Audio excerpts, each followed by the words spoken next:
सच्चाई बल्कि सतनाम।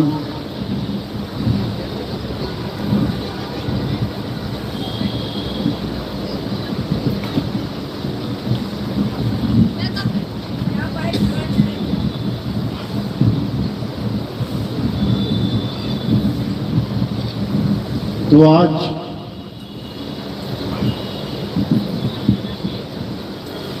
जोधपुर में गुरु पूर्णिमा के उपलक्ष्य में ये भव्य समारोह रखा गया, ये सत्संग रखा गया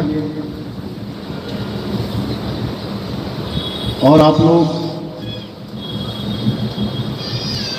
इस सत्संग में शामिल होके इस सत्संग को चार चांद लगाया, इस पर्व को महापर्व बनाया। इसके लिए सबको दिल से शुभकामनाएं देता हूं।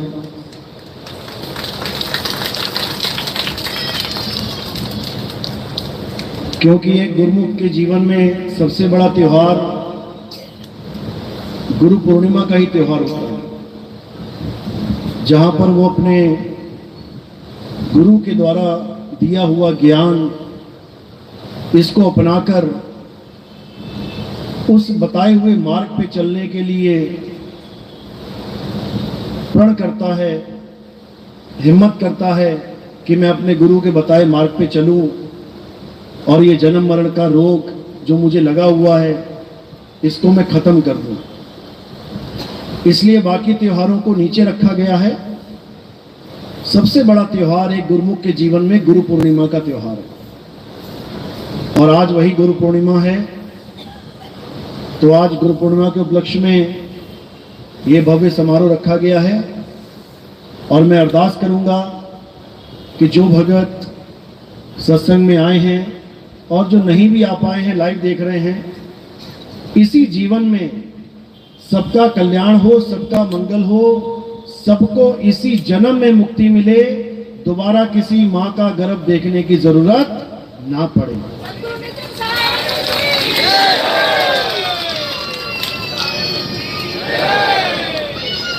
क्योंकि इंसान जन्म इसीलिए मिला है, इसलिए नहीं मिला है कि तुम पता नहीं किस किस की पूजा करते फिर रहे हो, कहां कहां डोल रहे हो, कहां कहां भटक रहे हो। कोई कहता है तुझे बीमारी है, वहां चला जा, वहां चला गया। कोई कह रहा तेरा काम धंधा नहीं चल रहा, वहां चला जा, वहां चला गया। कोई कह रहा है तुझे शादी करने के लिए लड़की नहीं मिल रही, उस बाबा के पास चला जा, हो जाएगा, वहां चला गया, मन्नतें मांग रहा है। किसी को नौकरी नहीं मिल रही, कह रहे वहां चला जा, वहां काम बन जाएगा। यही काम बनाते बनाते पूरा जीवन निकल जाएगा और जो असली काम बनाने आए थे वो अधूरा रह जाएगा। क्या काम बनाने आए थे? इस जन्म मरण से मुक्त होने आए थे। इसीलिए इंसान जन्म मिलता है और इस इंसान जन्म का कोई मतलब ही नहीं है कि तुम सोचो कि इंसान जन्म बहुत बड़ा जन्म है, मौज मस्ती के लिए मिला है। सबसे ज्यादा दुख इंसान जन्म में ही है।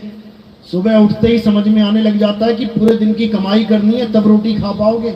गधा, कुत्ता, बिल्ली, हाथी, घोड़ा इतना नहीं सोचता जितना इंसान सोचता है। डिप्रेशन की गोली इंसान खाता है, गधा नहीं खाता। और इंसान सोच रहा है मैं गधे से ज्यादा अक्लमंद हूं। गधा टेंशन फ्री रहता है, आराम से हरी हरी घास खाता है और आदमी हरी हरी नोट के चक्कर में सारा जन्म बर्बाद कर देता है। तो आज अपने जीवन के लक्ष्य को अच्छे से समझना है, तब समझो कि इस त्योहार को आप मना पाए। अगर नाम दीक्षा लेकर भी, आत्मज्ञान में आकर भी अगर धक्के ही खाने हैं अभी भी, तो समझ लो कि ये त्योहार आपके लिए है ही नहीं। तो इसीलिए गुरु की महिमा सबसे बड़ी महिमा है। देवी देवताओं को नीचे रखा गया है, पितरों को, भूत प्रेतों को, यक्षों को, किन्नरों को नीचे रखा गया है। गण गंधर्व नीचे हैं, सबसे ऊपर कौन है? देवों के देव महादेव गुरुदेव। तो बोला गुरु बड़े गोविंद से और मन में देख विचार, हरि सुमिरे सो वार है और गुरु सुमिरे सो पार। तो आज हम उसी गुरु की महिमा गाएंगे जिस गुरु की महिमा सब संतों ने गाई, भगवानों ने गाई, राम जी ने गाई, कृष्ण जी ने गाई, सबने गाई। तो आज हम उसी गुरु की महिमा गाएंगे।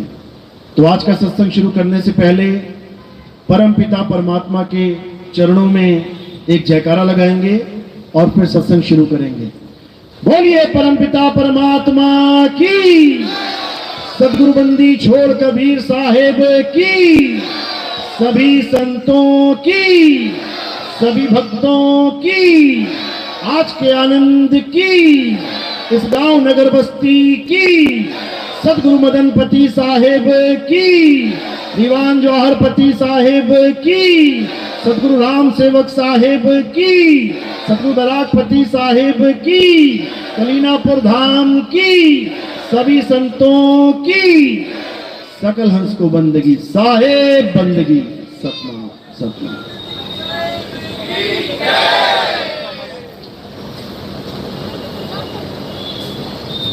तो मालिक के चरणों में अरदास करते हैं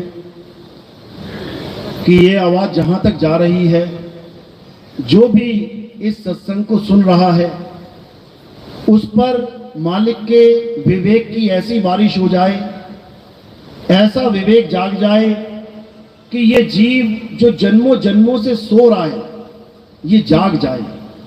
और एक बार जाग गया तो इसे सुलाने वाला कोई नहीं है। बस ये जाग नहीं पा रहा है, कमी इतनी है, अगर इसको ऐसा गुरु मिल गया जो इसको जगा दे, तो मेरे भाई आप नहीं सोच सकते कि आपका क्या हो जाएगा। जन्म मरण से छुटकारा हो जाएगा, आत्म कल्याण हो जाएगा। लेकिन जो इसको जगाता है, ये उसी का दुश्मन बन जाता है। सबसे बड़ी दिक्कत ये है, आप किसी को जगाने के लिए जाओगे कि भाई सत्य की बात सुन ले, ये सत्य है और ये असत्य है, तो जो असत्य को पकड़ के बैठा है तुम्हें लाठी लेके दौड़ाएगा।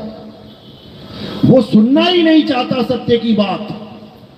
सबसे बड़ी दुविधा ये है। और वो क्यों नहीं सुनना चाहता? क्यों? कारण क्या है? क्यों उसको सत्य की बात नहीं अच्छी लग रही?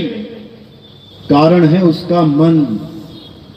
वो मन जो उसको उलझा के बैठा है, वो मन जो उसको असत्य के साथ जोड़ के बैठा है, वो मन जो उसे दुनियावी लालच में फंसा के बैठा है कि तेरे काम नहीं बन रहे, इस दरबार में आजा तेरे काम बन जाएंगे। चाहे दरबार में जाने के बाद वो गधा कुत्ता घोड़ा बन जाए अगले जन्म में, उससे किसी को मतलब नहीं है। वो चाहे भूत प्रेत चंडाल बन जाए, राक्षस बन जाए, उससे कोई मतलब नहीं है। लेकिन आज का काम सुलटना चाहिए, आज का काम बन जाना चाहिए। बाद में भाड़ में जाए जीवन, 184 में जाना पड़े, किसी को मतलब नहीं है। आज का काम बना दो बस। यही सबसे बड़ा खेल है इस काल निरंजन का। ये मन इसी लालच में फंसा के बैठा है सबको। आजा तुझे बंगला दिला दूं, आजा तुझे गाड़ी दिला दूं, आजा तुझे मोटर गाड़ियां, तुझे क्या क्या दिला दूं, इसी में फंसा के रखा है। सब कुछ देगा ये, और उसके बाद क्या करेगा? अंत में छीन लेगा। कुछ नहीं ले जा सकते। एक पैसे का भी सिक्का तुम यहां से नहीं ले जा सकते। 1000 का नोट या 500 का नोट या 2000 का तो बहुत दूर की बात है। एक कौड़ी कानी नहीं ले जा सकते यहां से तुम, और उसके पीछे सारा जीवन लगा दोगे। दरबारों में भटकते फिरोगे, मेरे बिगड़े काम बन जाएं। उसके बाद क्या हो जाएगा? बन गए, फिर सब यहीं छोड़ के चले जाना है। इसलिए सबसे बड़ा काम जो बिगड़ ना जाए उसका ख्याल करो। क्या काम है जो तुम यहां करने आए हो? इंसान जन्म तुम्हें इसीलिए मिला है ताकि वो कार्य पूर्ण करो और निकलो यहां से। क्या है वो कार्य? जन्म मरण से मुक्ति का कार्य। कैसे मिलेगी मुक्ति? मुक्ति का केवल एक ही साधन है, और वो क्या है? सत्य नाम, सच्चा नाम, आत्म ज्ञान। केवल यही एक साधन है जिससे तुम्हारी मुक्ति हो सकती है। नहीं तो भूल जाओ कि मुक्ति नाम की कोई चीज होती है। तो ये आत्मज्ञान ये कहां मिलेगा? ये हमें गुरु के पास मिलता है जाके। सबसे बड़ा ज्ञान, आत्मज्ञान कहां मिलेगा? सतगुरु के पास मिलेगा। उसके अलावा कोई साधन है ही नहीं। ये तुम्हें किसी मंदिर मस्जिद गुरुद्वारे में नहीं मिलेगा। ये किसी की मूर्ति पूजा करके या नमाज पढ़ के या कहीं बाइबल पढ़ के या कोई और ग्रंथ पढ़ के नहीं मिलेगा। ये ज्ञान कहां मिलेगा? जीवित गुरु के पास मिलेगा, जीवित गुरु के पास। तो कबीर साहब कह रहे हैं शुरुआत में तुम अगर कहीं भी जाते हो, कहीं भी किसी भी गुरु के पास, इसमें कोई बुराई नहीं है। आप शुरुआत कहीं से भी कर सकते हो। आप पढ़ाई करना चाहते हो, आप किसी भी स्कूल से शुरुआत कर सकते हो। आंगनबाड़ी चाहे वो राजस्थान में है, चाहे वो गुजरात में है, चाहे हिमाचल में, पंजाब में है, शुरुआत तो करो। कहीं से भी कर सकते हो। धीरे धीरे धीरे धीरे आगे बढ़ते जाओगे और बढ़ते बढ़ते बढ़ते एक ऐसी जगह पहुंच जाओगे जिसको हम पूर्ण ज्ञान कहते हैं। वहां तक पहुंचने के लिए तुम्हें कई गुरु धारण करने पड़ेंगे। आंगनबाड़ी का गुरु अलग होगा, नर्सरी का, केजी का अलग होगा, पहली कक्षा का, दूसरी का, पांचवी का, 10वीं का अलग होगा, 12वीं का अलग होगा, कॉलेज का अलग होगा। सबसे टॉप तक जाते जाते तुम पता नहीं कितने गुरु बदल लोगे, तब जाकर तुम अपनी मंजिल पे पहुंचोगे। इसी प्रकार अध्यात्म में भी हम कई गुरुओं के पास होते हुए अपने परम लक्ष्य तक पहुंचते हैं। और हमारे जीवन में कोई भी गुरु आता है वो पूजनीय है, वो वंदनीय है, वो दुआ सलाम के काबिल है। भले आपने उसके ज्ञान को त्याग दिया, आगे बढ़ गए, जैसे आपने 5वीं 7वीं का ज्ञान भी त्यागा, आगे बढ़ गए। तो अगर आपको मार्केट में कहीं 5वीं 7वीं का टीचर मिल जाएगा तो वो वंदनीय है। जाके पैर छुओगे कि नहीं? गुरुजी का हालचाल पूछोगे कि नहीं? धन्यवाद करोगे कि नहीं कि गुरुजी आपने बहुत अच्छा पढ़ाया था तभी पास हो पाया मैं, नहीं तो अटक गया होता 5वीं में। इसीलिए कबीर साहब ने सब प्रकार के गुरुओं की महिमा गाई है। गुरु मेरे सभी बड़े, अपनी अपनी ठौर, ठौर भी बता दी है। ये मत समझ लेना कि सारे गुरु पार कर देंगे। अपनी अपनी ठौर। अब ये ठौर क्या है? जिस दिन तुम्हें ये ठौर समझ में आने लग गई, उस दिन तुम्हें पता लग जाएगा कि मेरा गुरु किस ठौर तक मुझे पहुंचा सकता है।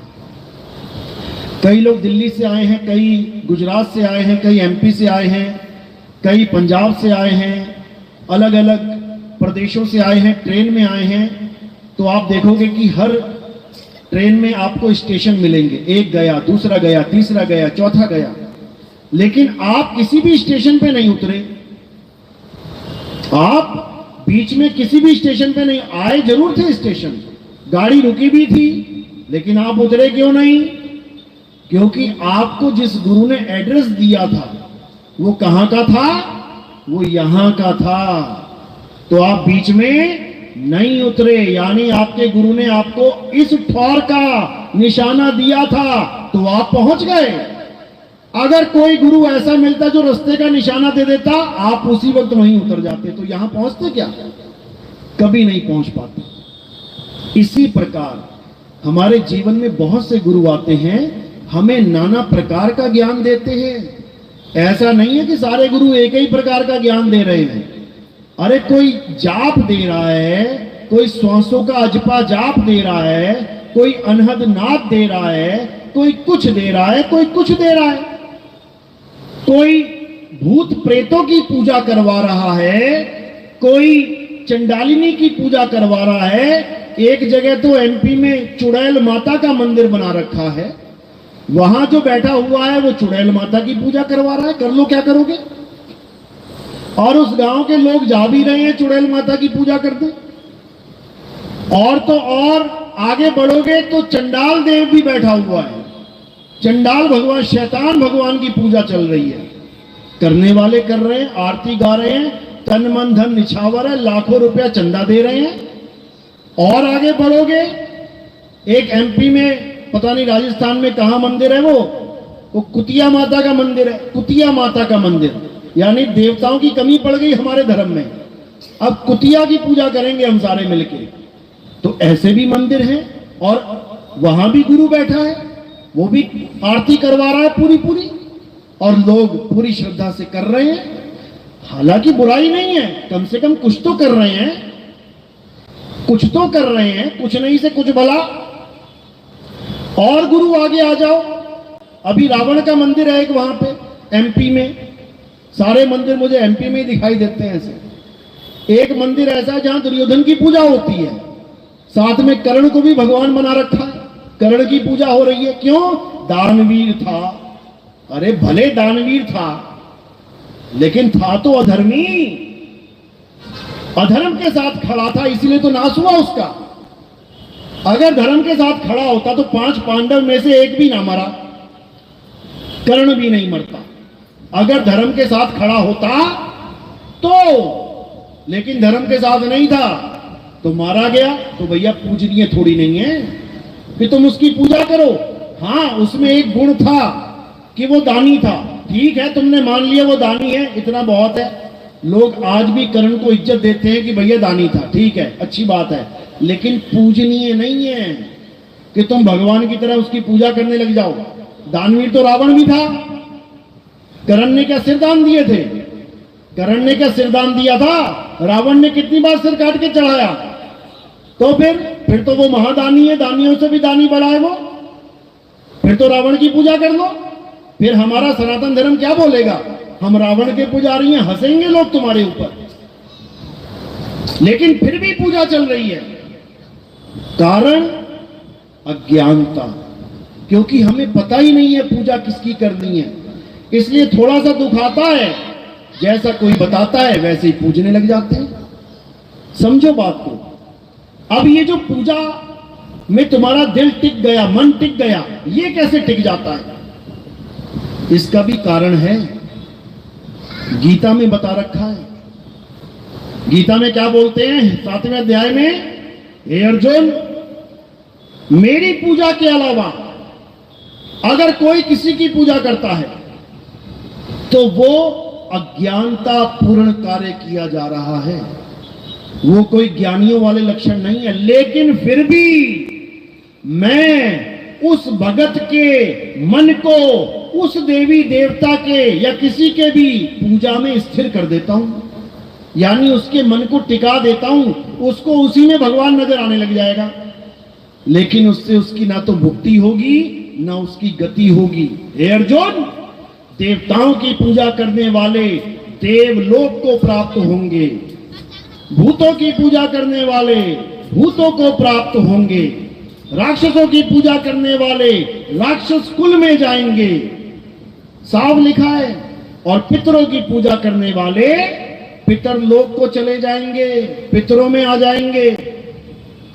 मेरा पुजारी इन किसी लोकों में नहीं जाएगा। जो मेरी भक्ति करेगा उसका जन्म मरण खत्म हो जाएगा। लेकिन कोई ये जाने पहले कि आखिर मैं हूं क्या। अगर मेरी भक्ति भी कोई देवी देवता मान के करेगा तो वो मुक्त नहीं हो सकता। कारण क्या है? क्योंकि हे अर्जुन, वो मेरे उस दिव्य रूप को, वो मेरे उस आत्म स्वरूप को जाने बिना मेरे द्वारा प्रकट की हुई माया को ही सत्य मान बैठेगा। ये काया क्या है? ये शरीर क्या है? ये माया है। माया का गुण क्या है? ये बदलती रहती है। बचपन की फोटो देखना, एक दिन की, फिर देखना 1 साल की, फिर देखना 10 साल की, फिर देखना 20 साल की, फिर देखना 50 साल। हर फोटो तुम्हें अलग अलग दिखाई देगी। ये शरीर तुम्हें बदला हुआ दिखाई देगा। कारण क्या है? क्योंकि ये शरीर माया है। हे अर्जुन, जो मुझे शरीर मान के मेरी पूजा करते हैं वो कभी नहीं जान सकते कि मेरा स्वरूप क्या है।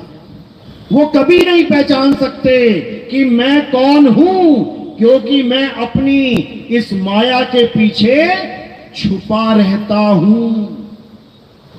कोई मुझे नहीं जान सकता मैं कौन हूं। कौन जानेगा? केवल तत्व ज्ञानी संत जान सकता है कि मैं कौन हूं।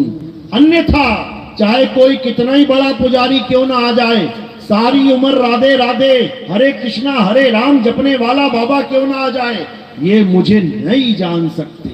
कारण क्या है? क्योंकि ये 52 अक्षरों को मेरी भक्ति मान बैठे हैं। ये अक्षरों के मंत्रों के जाप को मेरी सच्ची भक्ति मान बैठे हैं, जबकि मेरी सच्ची भक्ति अक्षरों से परे है। अगर मुझे जानना है तो तुम्हें इन अक्षरों से परे जाना पड़ेगा, इन मंत्रों से, इन जंत्रों से परे जाना पड़ेगा, क्योंकि मैं आत्मा हूं। और आत्मा को जानने के लिए तुम्हें आत्म ज्ञानी गुरु के पास जाना पड़ेगा। हे अर्जुन, अध्याय 2 16वां श्लोक। इस दुनिया में 2 प्रकार के तत्व हैं, एक असत्य तत्व और एक सत्य तत्व। 2 प्रकार के तत्वों का ज्ञान तत्वदर्शी संतों ने दिया है। तो हमें क्या करना है? असत्य तत्व को त्यागना है और सत्य को जानना है। बस इतना सा काम करना है। अगर हमने ये काम कर लिया तो समझो कि अब हमारा जन्म 101% सफल हो जाएगा। लेकिन कैसे होगा? श्लोक तो पढ़ लिया हमने कि एक सत्य और एक असत्य तत्व है, लेकिन जानेंगे कैसे? क्या है सत्य, क्या है असत्य? तो उसके लिए क्या निवारण किया? अध्याय 4 34वां श्लोक। हे अर्जुन, अगर तुम आत्मा को जानना चाहते हो, अगर तुम सत्य को जानना चाहते हो, तो तुम ऐसे तत्वदर्शी संत की शरण में जाओ जो तुम्हें सत्य और असत्य का भेद समझा दे, जो असत्य को छुड़वा दे और सत्य को लखा दे। वही तत्वदर्शी संत तुम्हारा जन्म मरण खत्म कर सकता है। अन्यथा इस संसार में ऐसा कोई नहीं जो तुम्हें सच्ची भक्ति से, आत्मज्ञान से जोड़ सके। तुम्हें मंत्र जपवाने वाले लाखों गुरु मिल जाएंगे, तुम्हें 100 का अजपा जाप कराने वाले लाखों गुरु मिल जाएंगे, तुम्हें कानों में उंगलियां डाल के 5 तत्वों की 5 धुनों को, अनहद नाद को सुनाने वाले लाखों गुरु मिल जाएंगे। लेकिन तुम्हें तुम्हारी आत्मा का भेद बताने वाला, तुम्हें तुम्हारा स्वरूप लखाने वाला तत्वदर्शी संत ऐसे नहीं मिलेगा। कहते हैं लाखों में कोई समझ ना पई है और कोटि मध्य जानेंगे, कहें कबीर सुनो भाई साधु, हमें बिरले हंस पहचानेंगे।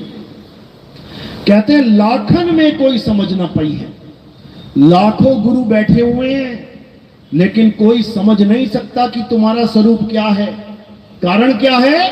क्योंकि वो खुद अपना स्वरूप नहीं जान पा रहा। वो कहां फंस गया है? 52 अक्षरों में फंस गया है। हिंदू है तो राम राम राम राम राम राम, राधे राधे राधे राधे, ओम नमः शिवाय ओम नमः शिवाय। मुसलमान है अल्लाह अल्लाह अल्लाह, या खुदा या खुदा या खुदा। ईसाई है हालेलुया हालेलुया, गॉड गॉड कर रहा है।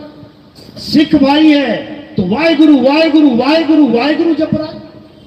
चारों को लग रहा है कि हम अलग अलग भक्ति कर रहे हैं, चारों को लग रहा है हम अलग अलग दवाई खा रहे हैं। लेकिन दुख के साथ कहना पड़ता है कि चारों की दवाई एक है। और कौन सी दवाई है? ये 52 अक्षरों की दवाई। कोई वर्णमाला में से रा और मां उठा के बैठ गया, कोई उसी वर्णमाला से वाह गुरु उठा के बैठ गया, कोई उसी वर्णमाला से अल्लाहू उठा के बैठ गया, कोई उसी वर्णमाला से गॉड हालेलुया उठा के बैठ गया। एक ही वर्णमाला है, 52 अक्षरों का खेल है। और लोग सोच रहे हैं कि नहीं, हमारी भक्ति तो हिंदुओं से अलग है, हमारी मुसलमानों से अलग है, हमारी सिखों से, हमारी ईसाइयों से अलग है। अरे सब एक ही लेके बैठे हो।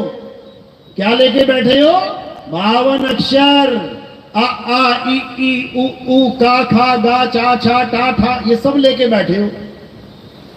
इसीलिए कबीर साहब को कहना पड़ा गुरु ग्रंथ साहिब में 52 अक्षर जोरे आन, सक्या न अक्षर एक पहचान, सत का शब्द कबीरा कहे, पंडित होए सो अनपढ़ रहे, पंडित जन को एओ व्यवहार, ज्ञानवंत को तत्व विचार, जाके जीव जैसी बुद्धि होई, और कहे कबीर जानेगा सोई। कहते सारा संसार इन 52 अक्षरों में उलझ गया है। सारा संसार, केवल एक धर्म नहीं, या 2 धर्म या 3 धर्म नहीं, कई 4-5 धर्म नहीं, सारा संसार। तो कह रहे 52 के जंजाल में अरे फंस गया ये संसार, और सिमरन 52 का करे कैसे लागे पार। कह रहे भगवान का नाम इन 52 अक्षरों का नाम पकड़ के बैठ गया। याद करना था परमात्मा को, और दिन रात याद किसे कर रहा है? 52 को। इसीलिए कबीर साहब समझा रहे हैं 52 अक्षर लोक त्रय, सब कुछ इन्हीं माही, ये आखर खिर जाएंगे वो आखर इनमें नहीं। कह रहे हैं ये 52 अक्षरों का जो तुमने बोझा लाद लिया अपने सिर के ऊपर, ये बोझा तुम्हारे पतन का कारण बन जाएगा। ये बोझा जितना जल्दी हो सके उतार दो, और अपनी आत्मा का ज्ञान समझ लो। मदन साहिब समझा रहे हैं, सोई गुरु पूरा कहावे, जो 2 अक्षर का भेद बतावे, एक छुड़ावे एक लखावे, तब प्राणी निज घर को जावे। कह रहे गुरु तो बहुत है संसार में, लेकिन तुम्हें ऐसा गुरु चाहिए जो इन 52 अक्षरों की डोरी तोड़ दे, बांध ना दे 52 में। 52 अक्षरों के जाल को तोड़ना है। तो कह रहे हैं 52 अक्षर जीव आधारा, आदि अक्षर जीभ्या से न्यारा। इन 52 अक्षरों का आधार क्या है? ये जीभ। तुम्हारी जीभ मुंह में चल रही है ना बढ़िया, खूब नाम जप रहे हो खूब, और जैसे ही ये जीभ काम करना बंद कर गई, लकवा मार गया ना, करते फिरोगे, एक नाम भी ना निकल पाएगा मुंह से। किसी ने कहीं जीभ गलती से काट दी ना, तो सारी उम्र एक नाम ना ले पाओगे, आ करोगे बस। तब कहां चले जाएंगे ये भगवान के नाम? तब कहां चली जाएगी तुम्हारी मुक्ति? समझ लो बात को। तो कह रहे हैं जो नर पड़े 52 के फेरा, सो नर जानो काल का चेहरा। जब 52 का टूटे डोरा, सहजे छूटे काल झकोरा। फिर नहीं आए फिर नहीं जाए, सार शब्द में रहे समाये। कहते हैं जो तुम्हें 52 के साथ जोड़ रहा है और तुम्हें ये पूरा भरोसा दिलवा रहा है कि तुम्हारी मुक्ति हो जाएगी नाम जाप से, वही काल का चेला है। अब ये काल कौन है? कौन है ये काल? अभी समझ में नहीं आ रहा। जिस दिन समझ में आ गया ना, जमीन निकल जाएगी पैरों से। तो क्या समझा रहे हैं? जो नर पड़े 52 के फेरा, चाहे कोई हिंदू है, चाहे मुसलमान, चाहे सिख, चाहे ईसाई, अगर वो कोई भी नाम जप रहा है और उसको लगता है कि नाम जपने से मेरी मुक्ति हो जाएगी, उसको ऐसा गुरु मिल गया जिसने पूरा भरोसा दिलवा दिया, बेटा नाम जाप से तेरी मुक्ति हो जाएगी, तो समझ लेना वही गुरु कौन है? काल का चेला है वो काल का नाम जपवाने आया है। क्योंकि काल भगवान के नाम सब 52 अक्षरी नाम हैं, और परमात्मा का नाम 52 से परे है। गरीबदास जी महाराज क्या कह रहे हैं? अरे 52 अक्षर लेख, राम रंग होरी हो, वो अक्षर या में नाही।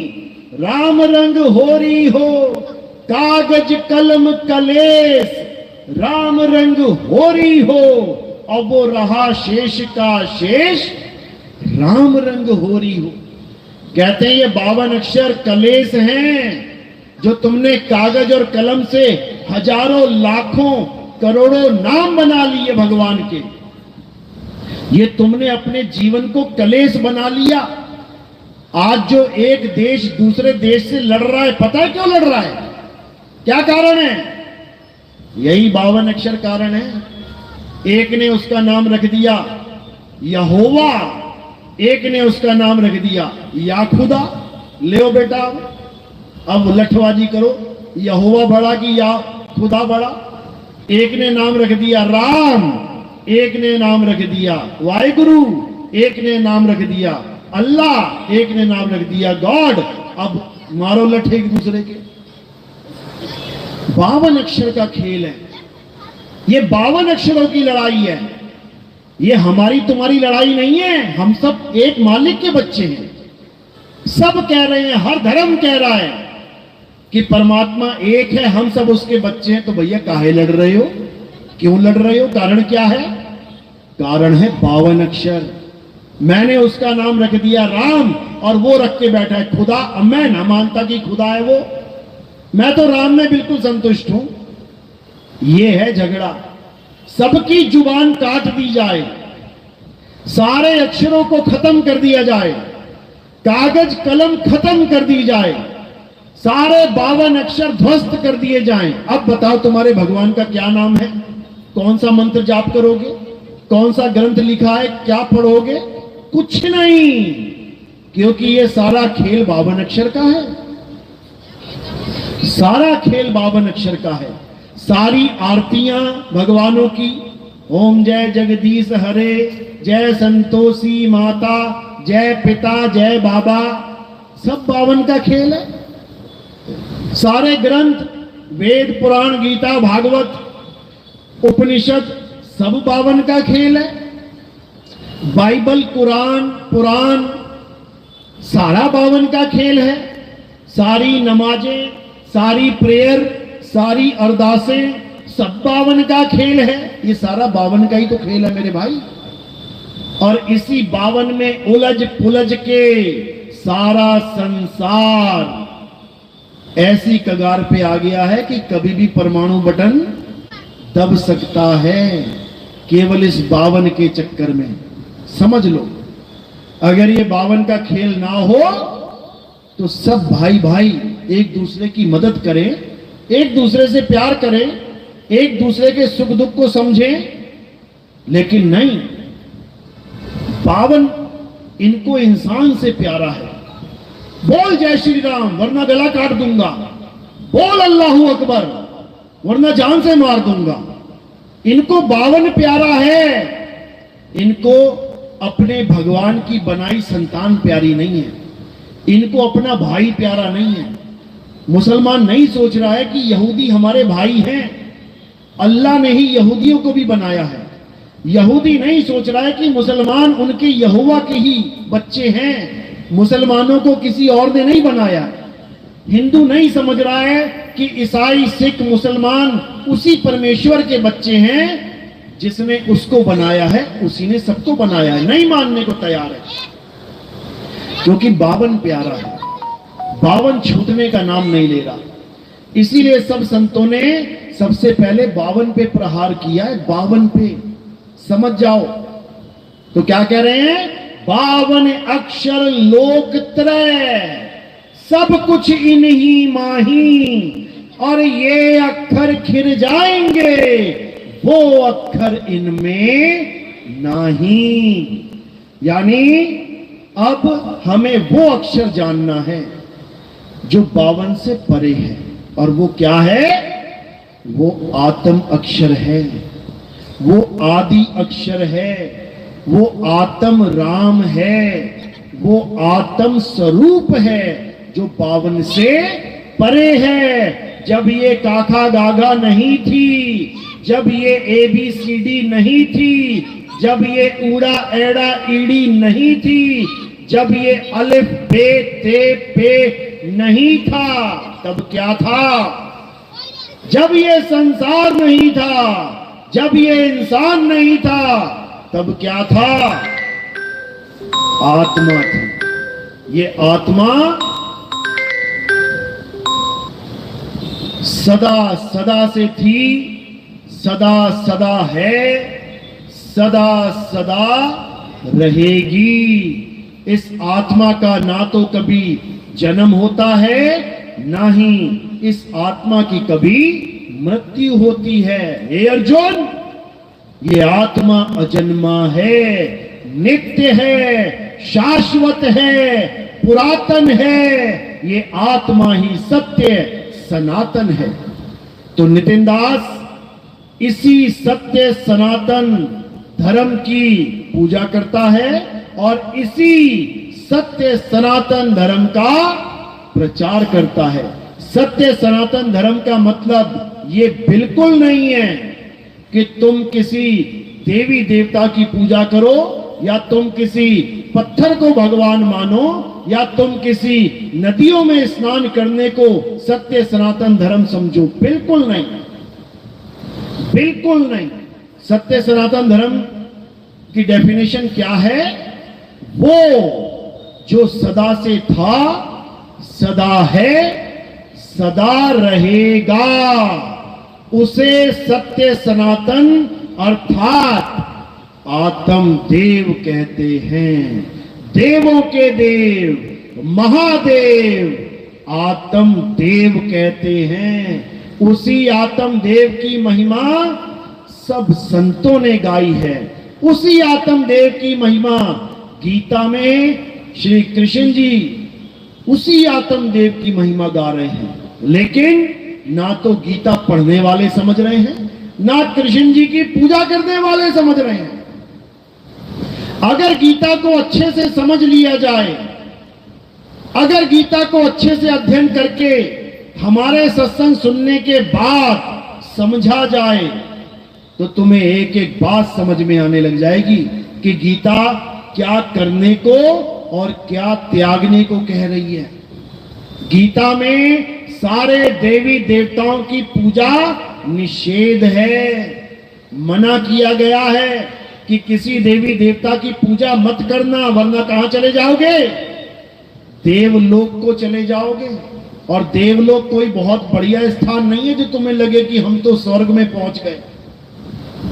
स्वर्ग कुछ भी नहीं है उस परम पद के आगे जिसकी महिमा कृष्ण जी समझा रहे हैं गीता में। स्वर्ग तो एक छोटा सा लालच है मात्र, कि कुछ नहीं कर रहा है, चल देवताओं की पूजा कर ले, कम से कम स्वर्ग चला जाएगा। ठीक है, कुछ दिन आनंद में रहेगा, उसके बाद वापस आना पड़ेगा। यहां इंद्र नहीं टिक पाया स्वर्ग में हमेशा के लिए, जिसको हम स्वर्ग का राजा कहते हैं, उसका आसन भी डोल जाता है। कब? जब धरती लोक पे कोई साधु महात्मा, कोई ऋषि तपस्या करने लग जाता है ना, तो सबसे पहले किसका आसन हिलता है? इंद्र का। क्यों हिला? क्योंकि उसको उतार दिया जाएगा गद्दी से और उस ऋषि को बैठा दिया जाएगा। अब नया इंद्र कौन बन जाएगा? वो ऋषि महाराज बन जाएगा। फिर एक और आएगा, फिर ऋषि महाराज का आसन हिलने लग जाएगा, फिर दूसरा आएगा, फिर तीसरा आएगा। ये चक्की चलती रहेगी सारी उम्र, समझ लो। तो कृष्ण जी ये बिल्कुल नहीं कह रहे कि देवी देवताओं की पूजा करो। हाँ, वो ये जरूर कह रहे हैं कि कुछ नहीं आता, चल देवी देवता पूज ले, लेकिन इससे तू कोई ज्ञानी नहीं बन जाएगा। इससे कोई तुझे गर्व की बात नहीं है कि तू महान बन जाएगा।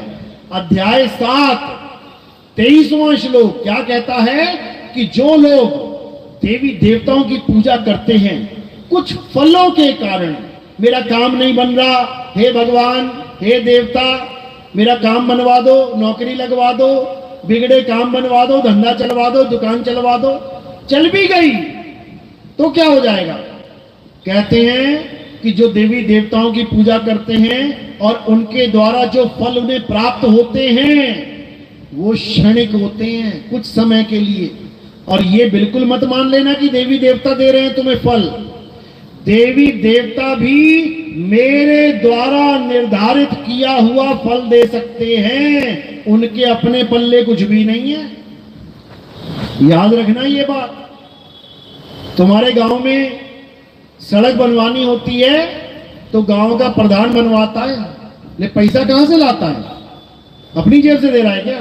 तो फिर कहने को गांव का प्रधान बनवा रहा है, नाम भी अपना लिखवा देगा कि ये सड़क इस गांव के प्रधान के अंडर बनी हुई है, लेकिन पैसा कहां से ला रहा है? एमएलए से। एमएलए कहां से ला रहा है? एमपी से। एमपी कहां से ला रहा है? सीएम से। सीएम कहां से ला रहा है? पीएम से। तो असली भंडार कहां है? पीएम के पास है। इसी प्रकार देवी देवता वो नहीं दे सकते जो उनसे मांगा जाए, नहीं दे सकते। देवी देवताओं से मांगा गया, राक्षसों ने मांगा। सबसे बड़ा भगवान लोग कहते हैं शंकर जी हैं। शंकर जी प्रकट हो गए। शंकर जी से मांगा गया, हे शंकर जी, हे भोलेनाथ, मुझे अमर कर दो, मुझे अमर कर दो। हो गया अमर? नहीं हो सकता, क्योंकि भोले शंकर के पास वो वरदान है ही नहीं। अगर वो वरदान होता तो बताओ क्यों ना देते? ब्रह्मा जी को प्रसन्न कर लिया लोगों ने, और सबसे ज्यादा ब्रह्मा जी को प्रसन्न किसने किया है? राक्षसों ने। सारे राक्षसों ने तीनों देवताओं को प्रकट कर रखा था। बताओ, तुम ना कर पाए, हम ना कर पाए। जो कहते हैं बहुत बड़े भगत हैं हम भगवान के, करके दिखा प्रकट। बता तुझे कौन सा अस्त्र दिया, शस्त्र दिया, कौन सा वरदान दे दिया? सारी उम्र घंटी बजाते, तिलक लगाते, आरती घुमाते बीत गई। अरे तुमसे अच्छा तो राक्षस है, जो कम से कम भोले शंकर को प्रकट तो कर दिया, कम से कम ब्रह्मा जी से वरदान तो ले लिया। फिर भी राक्षस का राक्षस ही रहा। समझो, भगवान को प्रकट करने के बाद भी उसकी कैटेगरी चेंज नहीं हुई। राक्षस राक्षस ही रहा। वो ना तो देवता बन पाया और ना ही मनुष्य बन पाया। समझो इस बात को। तो जिन देवी देवताओं की पूजा करके सारा संसार भ्रमित हो रहा है और सोच रहा है कि हम सत्य सनातन धर्म वाले हैं, वो डेफिनेशन तक नहीं जानते सत्य सनातन धर्म की। अगर सत्य सनातन धर्म की डेफिनेशन चाहिए तो गीता अध्याय 2 श्लोक नंबर 24 पढ़ो। देखो क्या बोला गया है। हे अर्जुन, ये आत्मा मैं नहीं, या भोले शंकर नहीं, या ब्रह्मा जी नहीं, या 10 अवतार नहीं। किसके बारे में बोला गया? आत्मा। ये आत्मा अछेद्य है। इस आत्मा में कोई छेद नहीं कर सकता। ये आत्मा अदाह है। इस आत्मा का कोई दाह संस्कार नहीं कर सकता। ये आत्मा अशोष्य है, इसको कोई सुखा नहीं सकता, कोई गीला नहीं कर सकता। ये आत्मा अचल है, ये आत्मा सदा स्थिर रहने वाली है, ये आत्मा पुरातन है, ये आत्मा ही सत्य सनातन है। ये है डेफिनेशन। अब जो कोई कहता है कि मैं सत्य सनातनी हूं, तो बेटा बता फिर आत्मा के बारे में क्या जानता है तू? आत्मा के बारे में कैसे पूजा की जाती है आत्मा की? आत्म देव को कैसे पूजा जाता है? अगर ये वो बता दे तब समझना कि वो सनातनी है। और वो कहे कि आरती की थाली ले आओ, दिया जलाओ, पत्थर के आगे, मूर्ति के आगे पूजा कर लो, ये आत्मा की पूजा है? तो ये आत्मा की पूजा नहीं है। ये पत्थर की पूजा है, जिसको तोड़ा जा सकता है, जिसे फोड़ा जा सकता है, जिसे काटा जा सकता है, जिसे भिगोया जा सकता है, जिसे सुखाया जा सकता है। वो पत्थर आत्मदेव नहीं है। समझ लो। और अगर कोई ये कहे कि उस पत्थर में यानी कण कण में भगवान है, तो ये प्राण प्रतिष्ठा की बात क्यों करते हो? फिर तो सारे पत्थरों में भगवान ही है। जब कण कण में भगवान है तो जो मूर्ति पहले से बनी पड़ी है सड़क के किनारे, उसमें भी भगवान है। फिर तुम प्राण प्रतिष्ठा की बात क्यों करते हो? हम इसमें प्राण डाल देंगे, यानी पहले भगवान नहीं था? जो पहले उसमें भगवान था उसमें प्राण नहीं था, बिना प्राण के भगवान बैठा था कण कण में। ये क्या बातें करते हो? ये सत्य सनातन धर्म नहीं है। सत्य सनातन धर्म है आत्म देव की पूजा करना। गुरु ग्रंथ साहिब में साफ लिखा गया है, आत्म देव पूजिए गुरु के सहज सुभाए, आत्मेनो आत्मेदि प्रतीत ते कर ही परचा पाए। कहीं आने जाने की जरूरत नहीं पड़ेगी मेरे भाई, घर में ही पर्चा हो जाएगा। पर्चा यानी परिचय। आत्म देव से घर बैठे बैठे परिचय हो जाएगा। जिसको तुम गली गली में ढूंढ रहे हो, जिसको तुम अलग अलग धर्मों में, अलग अलग पंथों में, अलग अलग मंदिरों मस्जिदों गुरुद्वारों में, अलग अलग तीर्थ स्थानों में कहां कहां नहीं ढूंढ रहे हो, वो तुम्हें घर में ही मिल जाएगा। तो गुरु ग्रंथ साहब में साफ बताया गया, हृदय नाम ध्याओ, घर बैठे प्रभु पाओ। तुम्हें घर बैठे प्रभु मिलेगा, क्योंकि प्रभु तुम्हारे घर में ही बैठा है। लेकिन तुम्हें अपने घर का पता ही नहीं है कि मेरा घर है कहां। तुम फंस गए काल के जाल में। तुम मान बैठे इस तीन लोक को अपना घर, तुम मान बैठे इस काया को अपना घर, इसलिए भ्रमित हो गए। जब तुम्हें यह समझ में आ जाएगा कि मेरा घर कहां है, गुरु तुम्हें बताएगा कि तुम्हारा घर कहां है, तब तुम्हें समझ में आएगा कि मेरा निज घर कहां है। तो साहिब क्या समझा रहे हैं? अरे आए हो तुम कहां से और जाना तुम्हें कहां है, इतना बस विचार लो। हो गया भजन मन की तरंग मार लो, हो गया भजन आदत बुरी सुधार लो। हो गया भजन। क्या तुम राम राम जप रहे हो, क्या अल्लाह अल्लाह, क्या वाहिगुरु वाहिगुरु जप रहे हो? इन 52 अक्षरों के भरोसे मत बैठना। इन 52 अक्षरों के भरोसे जो बैठ गया वो इस संसार से खाली हाथ जाएगा। और जो आत्म देव का ज्ञान लेके चला गया वो आत्म देव में समा जाएगा। तो क्या कह रहे हैं? अरे ना कहीं आना और ना कहीं जाना, आपे में आप समाना। तुम ऐसे शब्द में समाओगे कि दोबारा वापस नहीं आओगे। तो कह रहे हैं सूरत फंसी संसार में, तासे पड़ गई दूर और सूरत बांध स्थिर करो, आठों पहर हुजूर। कहां स्थिर करोगे? आत्म देव में स्थिर करना है। किसी काया में स्थिर मत कर लेना, किसी मंदिर में स्थिर मत कर लेना। पुरानी फिल्में देखिए ना, कैसी फिल्में होती थी? पुराना मंदिर, बताओ भूत भी कहां रहता है? मंदिर में ही भूत रहता है, बताओ। अरे मंदिर में भगवान रहता है कि भूत रहता है? ये बिल्कुल सही बातें बताई गई हैं, गुरु ग्रंथ साहब में लिखा हुआ है। अंत काले जो मंदिर सिमरे, ऐसी चिंता में देह मरे। अंत काल वो कौन सी जोनी मिलेगी? प्रेत जन्म वो वल वल विसरे। तो फिर प्रेत बन के आना पड़ेगा। मंदिर का मतलब केवल मंदिर नहीं है, मंदिर का मतलब है ये ईंट पत्थर मकान दुकान। अगर तुम्हारी सुरता किसी मकान दुकान में रह गई, ईंट पत्थरों में रह गई, तो वापस तुम्हें आना पड़ेगा, भटकना पड़ेगा। तो इसलिए बार बार संत महात्मा यही समझा रहे हैं कि तुम्हारा ध्यान कहां रहना चाहिए? 24 घंटे कहां रहना चाहिए? तुम्हारी आत्मा में। तुम्हारी आत्मा में तुम्हारा ध्यान रहे।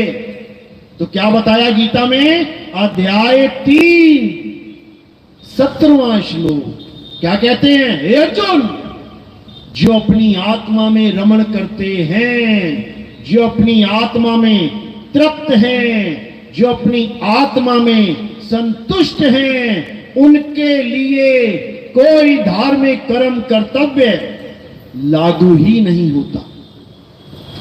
उनको किसी मंदिर में जाने की जरूरत नहीं, उनको किसी मस्जिद में जाने की जरूरत नहीं, उनको किसी गुरुद्वारे में जाने की जरूरत नहीं, उनको किसी चर्च में जाने की जरूरत नहीं, उनको इंसानों के बनाए किसी भी धर्म स्थल में जाने की जरूरत नहीं। कौन बोल रहा है ये? नितिन दास बोल रहा है, कृष्ण जी बोल रहे हैं, गीता में बता रहे हैं, अध्याय 3 17वां श्लोक मना कर रहे हैं वो कि कहीं मत जाना, अगर सत्य को पाना है तो अपनी आत्मा में समाना, अपनी आत्मा में रमण करना। और लोग कहां रमण कर रहे हैं? जाओ वृंदावन, कहां रमण करवाएंगे वो लोग? रमण रेती नाम का एक मंदिर बना हुआ है वहां पे, वहां कहते हैं इस धूल में लोटो, वहां रेत है, रेत, इस रेत में लोटो, खूब रेत में नहाओ, खूब नाचो। इसमें आत्मा में रमण करना था और करवा दिया रेत में रमण। अब बताओ गति कैसे होगी? रेत में रमण करने के लिए 84 लाख योनियां बनी हुई हैं। अभी तुम एक ट्राली रेत अपने घर के बाहर गिरवा लो, शाम तक देखो उसमें कौन आके नाच रहा है। कौन नाचता है? कौन नाचता है? कुत्ते नाचते हैं, कुत्ते नाचेंगे उसमें, क्योंकि 84 लाख योनियां हैं, रेत में ही नाचेंगे, मिट्टी में। जंगल में शेर, चीते, हाथी, भालू, ये कहां नाच रहे हैं? कहां सोते हैं ये लोग? रेत में, मिट्टी में। तुम कहां सोते हो? बेड पे। क्यों? क्यों? क्योंकि रेत में रमण करना तुम्हारे लिए नहीं बोला गया है। रेत में नहीं तुमने रमण करना है, आत्मा में रमण करना है। रेत से ऊपर उठ जाओ, मिट्टी से ऊपर उठ जाओ। ऐसे ही ये भी एक मिट्टी है, ये काया भी मिट्टी है। इस मिट्टी से ऊपर उठ जाओ, और जब इस मिट्टी से ऊपर उठ जाओगे तब तुम्हें समझ में आएगा कि मेरे पिया की सेज कहां लगी है। कहते हैं गगन मंडल में सेज पिया की मिलना किस विधि होए। कैसे मिलूं मैं जाके? मेरे पिया की सेज गगन मंडल में लगी हुई है। चलो फिर एक आधा रॉकेट ले लेते हैं, चलते हैं पिया से मिलने, शायद मिल जाए ऊपर बादलों के।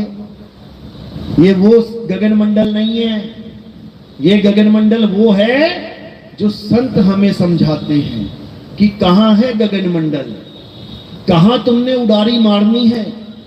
तुमने अलल पक्षी की तरह उड़ के जाना है वहां पे, तब तुम्हारी मुक्ति होगी, तब तुम्हें वो परमात्मा मिलेगा, नहीं तो नहीं मिलेगा।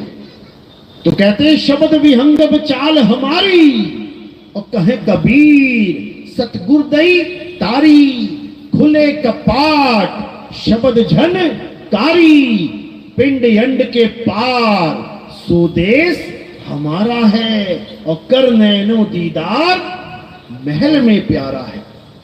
कहते जब भेदी गुरु मिल जाएगा तब तुम्हें विहंगम चाल समझाएगा कि बेटा इस दुनिया में मत उलझ जाना, इस माया के जाल में मत उलझ जाना, विहंगम चाल को पकड़ना, सीधे उड़ारी मारना और सीधे अपने मालिक के चरणों में लीन हो जाना।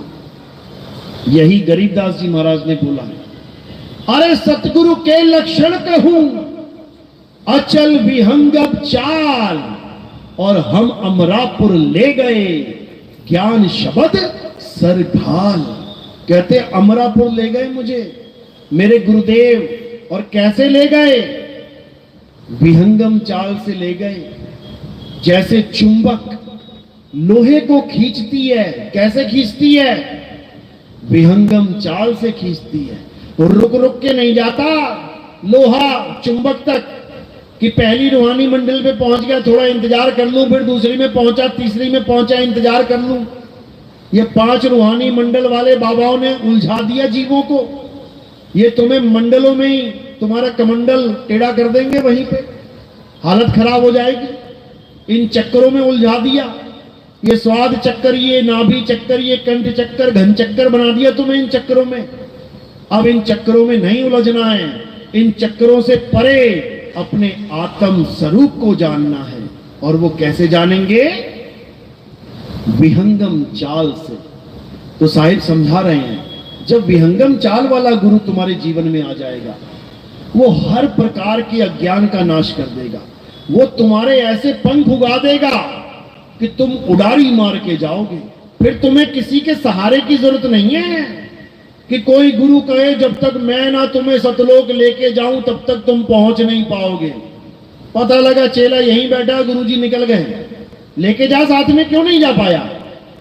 जब गुरु एक्सपायर हो जाता है, शरीर छूट जाता है, तो अपने चेलों को लेके क्यों नहीं जाता? जो बड़े बड़े वादे करता है, मैं तुम्हें साथ लेके जाऊंगा, मैं तुम्हें साथ लेके जाऊंगा, वो शमशान ना जा पा रहा, खुद 4 चेले लेके जा रहे हैं उसको, खुद शमशान तक नहीं पहुंच पा रहा है वो गुरु, और चेलों को कह रहा है मैं तुम्हें सतलोक लेके जाऊंगा। बता, 4 चेले उठा के लेके जा रहे हैं, राम नाम सत्य है, राम नाम सत्य। किसका राम नाम सत्य होगा? गुरु जी का हो गया राम नाम सत्य। ले लो सवाल। कौन मर गया? अरे हमारे गुरु जी मर गए। अगर गुरु जी मर गए तो चेला जी कैसे बचेगा? चेला भी मरेगा, पक्का मरेगा, क्योंकि जिसका गुरु ही मर गया उसका चेला भी मरेगा। लेकिन हमारे पंथ में ना तो गुरु मरता है और ना ही चेला, क्योंकि हमारे यहां दोनों अमर हैं। इसीलिए साहिब ने बोला है, हम ना मरेब, मरेब संसारा, हमको मिला जियावन हारा। कहते हम वो नहीं है जो मर जाएंगे, सारा संसार मर जाएगा, हम ना मरते। और जो हमारा शिष्य हो गया उसको भी ना मरने देते, उसको भी अमर कर देंगे। मर नहीं सकता वो। अब कई लोग सोचेंगे अच्छा मर नहीं सकता, अभी गोली मार देते हैं। अरे गोली छोड़, परमाणु बम फेंक दे, चेला मर नहीं सकता। क्यों? वो अविनाशी है। ईश्वर अंश जीव अविनाशी। उस अविनाशी जीव को कौन मारेगा भाई? कोई माई का लाल नहीं मार सकता। बस वो जीव अज्ञानतावश अपने आप को काया मान के बैठ गया है, इसलिए बार बार जन्म और मरण में फंसा पड़ा है। इससे ज्यादा और कुछ नहीं है, भूल जाओ। तो कबीर साहब यही समझा रहे हैं कि जब शब्द गुरु अपने शिष्य को ज्ञान देगा तो उसे वो अपना स्वरूप देगा। वो ऐसा नहीं रखेगा कि गुरु आदमी है और चेला औरत बनी हुई है, कि गुरु बूढ़ा है और चेला जवान हुआ पड़ा है। वो ऐसा ज्ञान नहीं देगा। वो कैसा ज्ञान देगा? वो शब्द गुरु सूरत धुन चेला, उस धुन को तुम्हें अपना गुरु बनाएगा। कि तुम्हारा गुरु कौन है? वो शब्द है। और तुम क्या हो? तुम सूरत हो। और क्या करना है? शब्द में समाना है। तो जब सूरत शब्द में समाएगी तो क्या होगी? शब्द ही हो जाएगी, क्योंकि वो शब्द ही है, बस अपने स्वरूप को भूल चुकी है। इसीलिए साहिब कह रहे, गुरु को कीजे दंडवत और कोटि कोटि प्रणाम, कीट न जाने भृंग को, गुरु कर ले आप समान। गुरु वो होता है जो तुम्हें अपने समान कर ले। गुरु वो नहीं होता जो तुम्हें भी काया बना के छोड़ रखा और खुद भी काया बना पड़ा है। तुम्हें भी शरीर बना रखा है, तू आदमी, तू औरत, तू जवान, तू बूढ़ा, तू बच्चा, और खुद भी आदमी औरत बना बैठा है, खुद भी बूढ़ा बच्चा जवान बना बैठा है। वो गुरु नहीं है, वो गुरुआ है। वो गुरुआ है। वो ना तो अपना स्वरूप जानता है, ना ही तुम्हें तुम्हारा स्वरूप बता सकता है। वो गुरुआ है, गुरुआ। तो साहिब समझा रहे हैं, गुरुआ तो घर घर फिरे, कौड़ी केर 50, अपने रूप की खबर नहीं, शिष्य करण की आस। चेले बनाने में लगा हुआ है, यूट्यूब भरा पड़ा है, बस तुम इतना लिख दो गुरु जी। अब देखो वहां कैसे कैसे गुरु जी बैठे हुए हैं, तुम सोच भी नहीं सकते कि किस किस की पूजा करवा रहे हैं, तुम्हारा दिमाग खराब हो जाएगा देख देख के।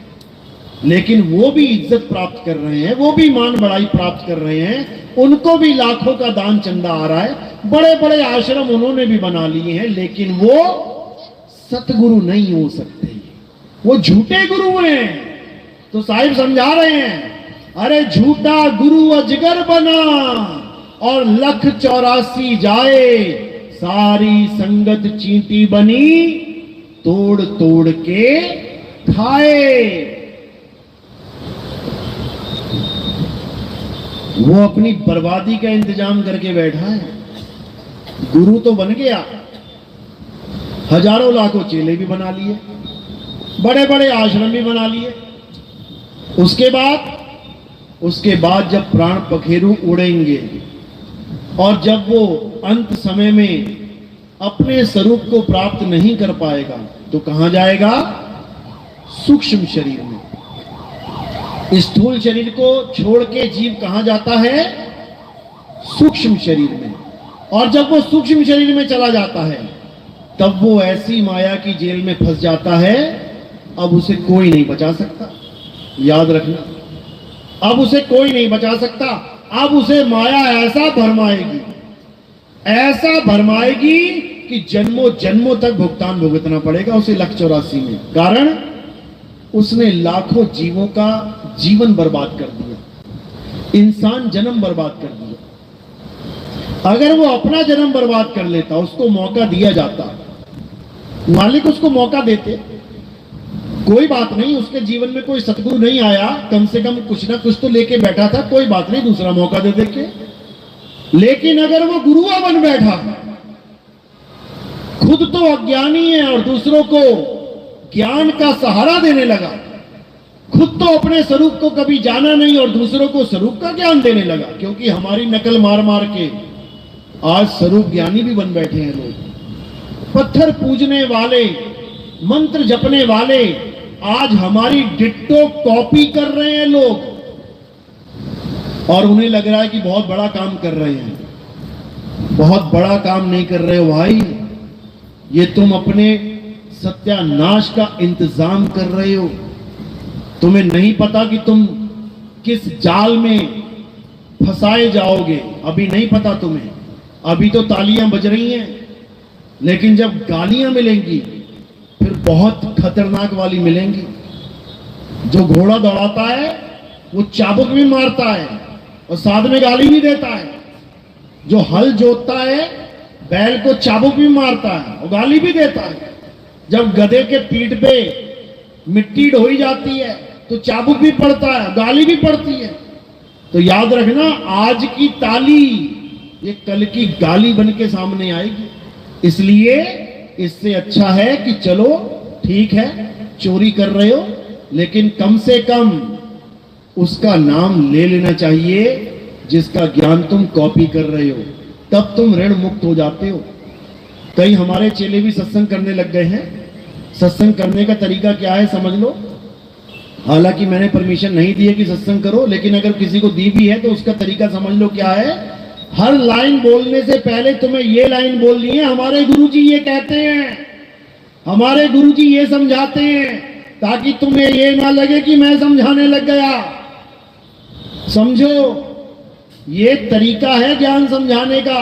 अपने गुरु को आगे करो, गुरु की मोहर लगवाओ, तब जाके वो ज्ञान चलेगा। नोट चलाओ, लेकिन साइन गवर्नर के होने चाहिए। और तुम अपने साइन देके चलाने लग जाओगे ना, फिर अंदर हो जाओगे। तो इसलिए गुरु को हमेशा आगे रखना है और ज्ञान समझाओ। ज्ञान समझाने में कोई बुराई नहीं है। ये मनुष्य जन्म मिला इसलिए कि खुद भी समझो और दूसरों को भी समझाओ, ये इसीलिए मिला है। उसके बाद नहीं मिलेगा ये कि कहो कि कुत्ता बन के समझा लूंगा। कुत्ता बन के भाऊ भाऊ करोगे, समझा नहीं पाओगे। बिल्ली बन के म्याऊं म्याऊं करोगे, समझा नहीं पाओगे, खुद नहीं समझोगे दूसरों को क्या समझाओगे। इसलिए आप तरह औरों को तारे, यानी खुद भी सत्संग को समझो, ज्ञान को समझो और दूसरों को भी समझाओ। खुद भी आत्मज्ञानी बनो और दूसरों को भी आत्मज्ञान का पाठ पढ़ाओ। तब समझो कि कृष्ण जी का गीता का ज्ञान देना सफल हुआ। अगर कृष्ण जी की मूर्ति पूजते रह गए सारी उम्र, अगर कृष्ण जी का नाम जपते रह गए सारी उम्र, तो समझ लो गीता का ज्ञान देने का कोई मतलब ही नहीं है। वो तो पहले से ही चल रहा था। कृष्ण जी से पहले क्या राम जी नहीं आए थे? राम जी का नाम तब भी चल रहा था। राम जी का नाम में कोई कमी थी क्या जो कृष्ण जी को आना पड़ा नाम जपवाने के लिए कि नहीं राम के साथ मेरा भी नाम जपो, हरे कृष्णा हरे राम हरे कृष्णा हरे राम। केवल राम राम से काम नहीं चल रहा था क्या? और अगर नाम ही जपना है तो केवल 2 अवतारों का क्यों जपे? केवल हरे कृष्णा और हरे राम ही क्यों जपे? फिर तो 9 अवतार आ चुके हैं, फिर तो 9 अवतारों का नाम जपो। पहला अवतार कौन सा है? मछली का, जपो हरे मछली। दूसरा अवतार कछुए का, जपो हरे कछुआ। तीसरा अवतार वरा अवतार जंगली सुअर का, जपो हरे वरा अवतार। क्यों नहीं जप रहे? चौथा अवतार नरसिंह का, हरे नरसिंह क्यों नहीं जप रहे? 5वां अवतार वामन अवतार, क्यों नहीं जप रहे हरे वामन? 6ठा अवतार परशुराम जी का, क्यों नहीं जप रहे हरे परशुराम? 7वां अवतार राम जी का, ये जप रहे हो हरे राम। 8वां अवतार कृष्ण जी का, हरे कृष्ण जप रहे हो। 9वां अवतार महात्मा बुद्ध का, क्यों नहीं जप रहे हरे महात्मा बुद्ध? क्यों नहीं जप रहे? यानी भगवान के अवतारों में भी पक्षपात। अरे वाह, मतलब जो तुम्हारा मन करेगा वो जप लोगे और जो तुम्हारा मन नहीं करेगा उसको तुम छोड़ दोगे। कमाल हो गई। मतलब सारा खेल मन का चल रहा है। मन को जो भाया उसी का नाम जपवाया और बाकी को भुलाया। ऐसे भक्ति नहीं होती भाई। और अगर तुम सोचते हो कि अवतारों के ही नाम जपने हैं तो ये तो अवतार बीत गए, अब इनका नाम जपने का कोई मतलब है ही नहीं। जब राम जी चले गए तो तुम्हारे दुख दूर करने के लिए क्या राम नाम काफी नहीं था? जब राक्षस आए थे मारने के लिए ऋषियों को, तो हरे राम जप के राक्षसों का विनाश करवा देते, अपने दुख दूर कर लेते। क्यों कृष्ण जी को आना पड़ रहा है? वहां नाम काम क्यों नहीं कर रहा है हरे राम? क्या वो राम नाम जानते नहीं थे? सब जानते थे। क्या वो नहीं जानते थे कि त्रेता में राम जी जा चुके हैं? सब जानते थे। फिर द्वापर में राम क्यों नहीं चला? कृष्ण जी को क्यों आना पड़ा? समझो बात को। जो चला गया वो तुम्हारी मदद नहीं कर सकता, उसका नाम भी तुम्हारी मदद नहीं कर सकता। समझो बात को। राम जी चले गए, उन्होंने जीते जी सबकी मदद करी। उनके जाने के बाद थोड़ी नहीं मदद करेंगे। उनके जाने के बाद कोई परेशानी में आता है तो कृष्ण जी का अवतार हो रहा है। अब कृष्ण जी ने भी मदद करी, बहुत असुरों को मारा, राक्षसों को मारा, कुछ को अपनी ताकत से मारा और कुछ को छल से मारा। छल से, समझ लो। और भेष बदलने में नंबर 1 थे वो। भेष बदलने में नंबर 1 कौन है? यही है। ये कब आदमी बन जाए, कब औरत बन जाए, कब मछली बन जाए, कब कछुआ बन जाए, कब आधा आदमी आधा जानवर बन जाए, कोई नहीं जानता। ये कब किस रूप में तुम्हारे सामने आके बैठ जाए, कोई नहीं जानता। तुम पहचान ही नहीं पाओगे उसको, क्योंकि उसका कोई अपना रूप है ही नहीं। तुम सोच रहे हो कृष्ण जी ऐसे हैं, ऐसे, वही कृष्ण जी महात्मा बुद्ध बन के बैठ गए, तुम पहचान पाए क्या? तुम नहीं पहचान पाए कि वही कृष्ण जी महात्मा बुद्ध बनके बुद्ध धर्म चला के भी चले गए और तुम हरे राम हरे कृष्ण ही करते रह गए। तुम्हें नहीं पता उसकी लीला। तो 9 अवतार जा चुके हैं और अब किसकी बारी है? अब 10वें अवतार की बारी है। अब कल्कि अवतार की बारी है। और कल्कि अवतार को तुम शरीर मत मान लेना कि कल्कि अवतार कोई शरीर है, घोड़े पे बैठ के आएगा, तलवार लेके आएगा। कहीं गलती से ये मत मान लेना। परमाणु का युग है आज।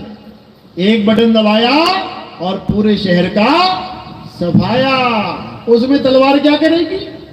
उसमें घोड़ा क्या करेगा?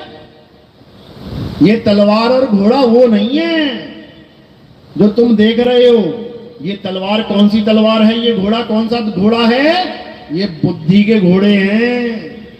बुद्धि के घोड़े दौड़ाएंगे और विवेक की तलवार चमकाएंगे।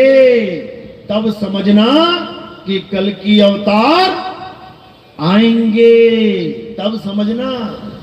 कहीं गलत फहमी में मत रहना कि वो जयपुर में मंदिर है कल्कि भगवान का, वो घोड़े का पैर जख्मी है और वो ठीक हो जाएगा तब कल्कि अवतार आएंगे। तुम पैर ही देखते रह जाओगे और वो अवतार आके भी चला जाएगा। तुम्हें समझ में ही नहीं आएगा कि हुआ क्या। तो इसलिए यही समझाया जा रहा है कि जैसे हर युग में एक अवतार आता है, अपना कार्य करता है और चला जाता है, इसी प्रकार अब कल्कि अवतार की बारी है। अब पुराने अवतारों की पूजा की जरूरत नहीं है। नहीं है। अब क्या करना है? ठीक है, तुमने जो किया किया, तुम्हारे भाव बने रहे, अच्छी बात है। तुमने राम जी की पूजा करी, तुमने श्याम जी की पूजा करी, तुमने सबकी पूजा कर डाली। तुमने भूत प्रेत पूज लिए, तुमने बैल सांप चूहे पूज लिए। नहीं पूजे क्या? सांप की भी पूजा कर डाली। जाते हो मंदिर में, सांप बना होता उसको भी दूध पिला देते, ले तू भी पी ले भाई। लड्डू लेके गए तो सांप के भी मुंह में लगा देते, ले लड्डू खा ले। और जब असली सांप आता है तो क्या करते हो? तो लठ मारते हो उसके।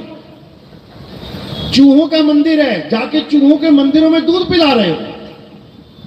और जब घर में चूहा आ जाएगा, पत्थर के चूहे को दूध पिला रहे हो। गणेश जी की पूजा करने गए, नीचे एक चूहा है, उसको भी लड्डू खिला दिया, दूध पिला दिया। और जब घर में असली चूहा निकल गया, वो लड्डू में जहर डाल के खिला दिया, वो मर गया बेचारा, चूहे की मौत। इसी प्रकार नंदी के कान में जाके अपनी ख्वाहिश बता रहे हो, मुझे इतना पैसा चाहिए, मेरी लॉटरी लग जाए, नंदी भगवान जरा बात पहुंचा देना वहां तक। और जब नंदी ने अपनी इच्छा जाहिर करी, मैं थोड़ा सा गेहूं खा लूं तेरे खेत में, तो लठ बजा रहे हो।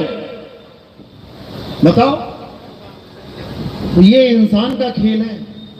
तो क्या करना है? अब समझना है कल्कि अवतार क्या है। कल्कि अवतार कोई शरीर नहीं है। इसीलिए कल्कि अवतार का दूसरा नाम क्या है? निष्कलंक अवतार।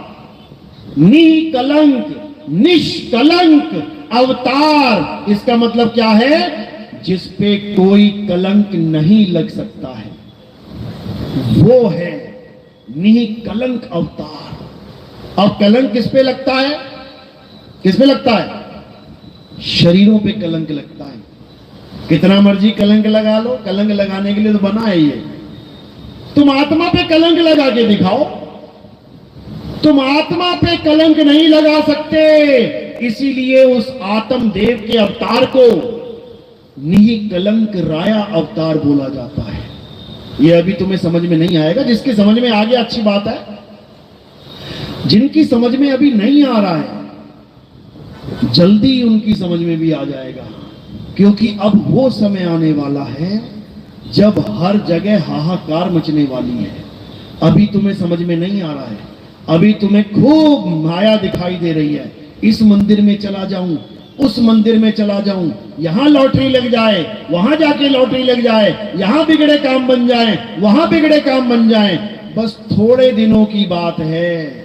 उसके बाद तुम ये सोचोगे कि मैं घर से बाहर जा रहा हूं, शाम तक वापस आऊंगा कि नहीं। रोड पे पड़े मिलोगे और जो तुम्हें उठा रहा होगा ना वो भी तुम्हारे ऊपर गिर पड़ेगा।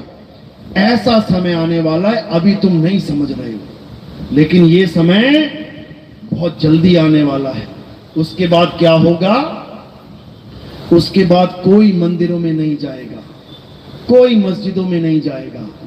उसके बाद लोग ये ढूंढेंगे कि रास्ता क्या है बचने का, अब कैसे बचे, ये इतनी मौतें हो रही हैं, कैसे बचा जाए, कैसे?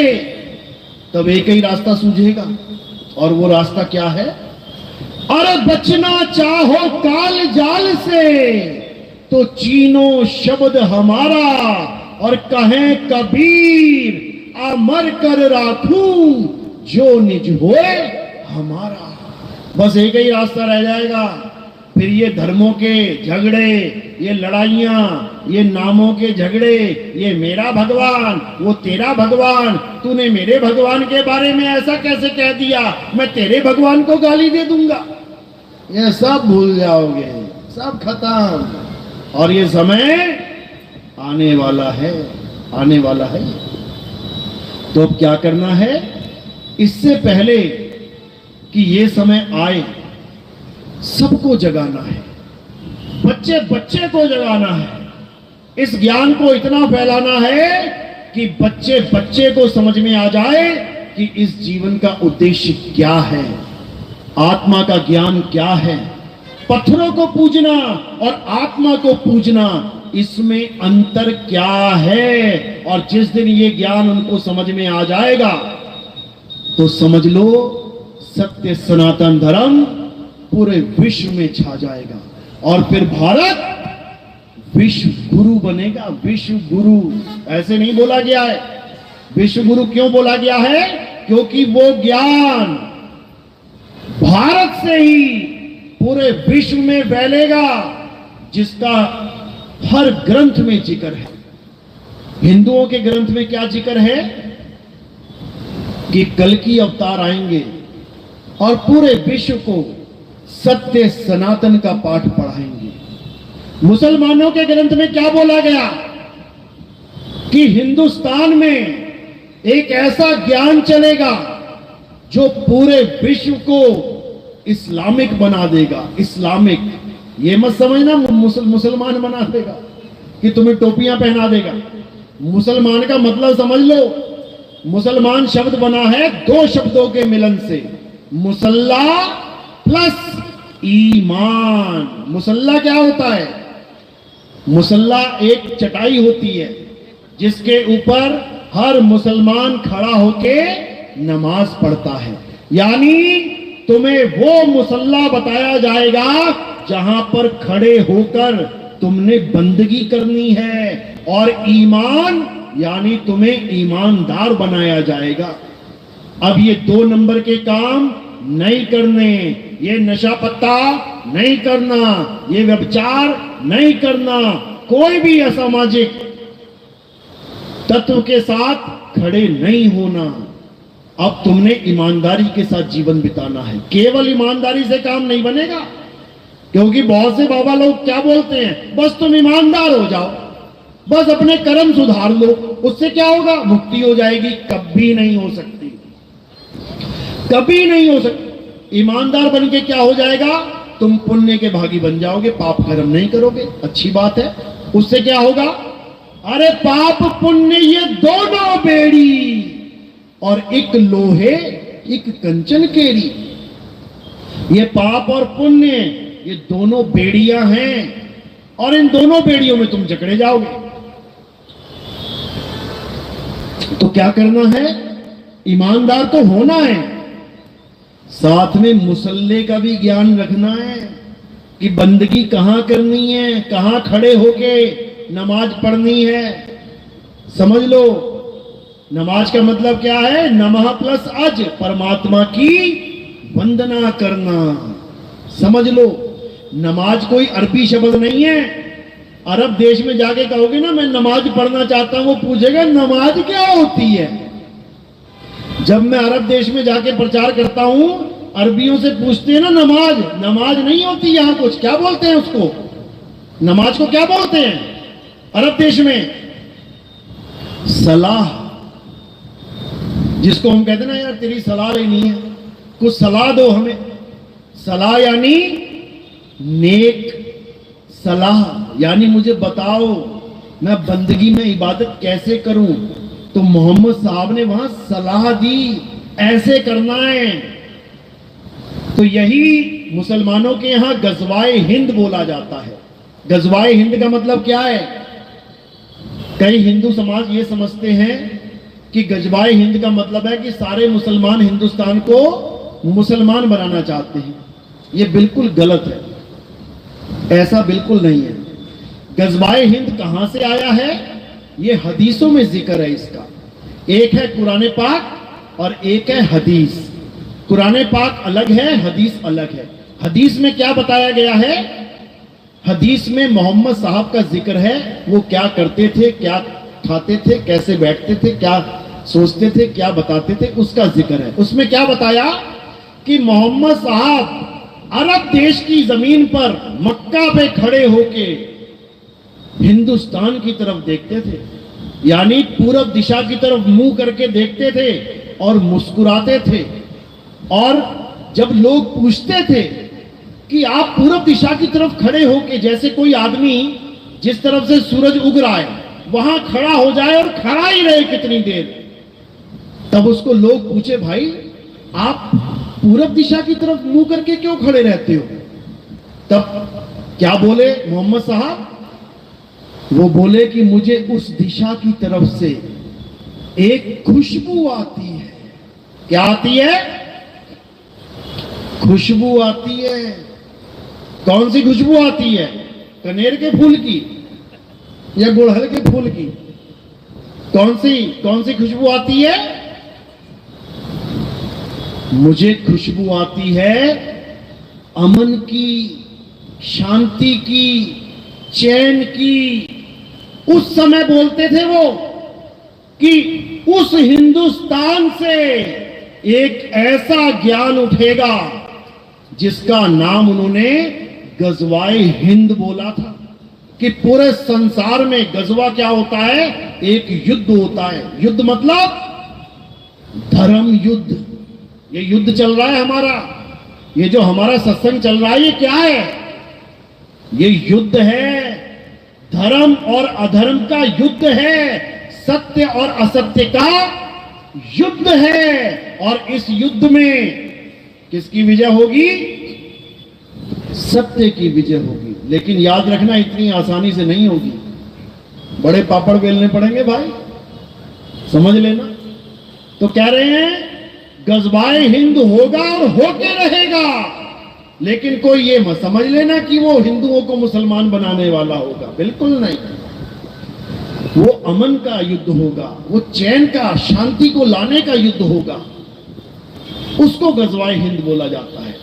ईसाइयों के ग्रंथ में क्या बोला गया कि जिस ईसा मसीह को लोग सोचते हैं कि वो मर गया मर गया मर गया, वो मरे नहीं हैं, वो वापस आएंगे और सारे संसार को ईसाई बना देंगे, क्रिश्चियन बना देंगे। इसका मतलब ये नहीं तुम्हारे गलों में क्रॉस पहना देंगे, ये मत समझ लेना। उसका मतलब है तुम्हें यहोवा का ज्ञान समझा देंगे। यहोवा क्या है? यहोवा का मतलब समझ लो, सारे ईसाई यहूदी सब यहोवा की पूजा करते हैं। यहोवा का मतलब है मैं वो हूं जो मैं हूं, यानी मैं वो नहीं हूं जो तू मान बैठा है, मैं वो हूं जो मैं हूं, यानी मैं वो तत्व हूं जिसे सत्य तत्व कहते हैं। गलती से असत्य तत्व को मुझे मत समझ लेना। यानी मेरा ज्ञान केवल वही दे सकता है जो मुझे जानता है, वही बता सकता है मैं क्या हूं। नहीं तो सब शरीरों को ही यहोवा मानते रहेंगे। मान ही बैठे हैं ईसाई, किसको भगवान मान बैठे हैं? ईसा मसीह को।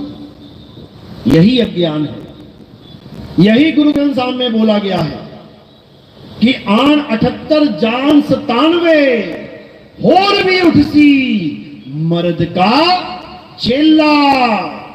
कहते हैं अभी तो ये ज्ञान चल रहा है, ठीक है, अच्छी बात है, अभी तो संतों को मारा जा रहा है, सूली पे लटकाया जा रहा है, लाठियों से मारा जा रहा है, जहर दिया जा रहा है, क्योंकि अभी ये इतने विवेकी नहीं हैं कि सत्य असत्य का निर्णय कर पाए। लेकिन एक ऐसा समय आएगा जब हर इंसान इतना विवेकी बना दिया जाएगा कि सत्य असत्य का निर्णय कर सके। उसके बाद असत्य की दाल नहीं गलने वाली।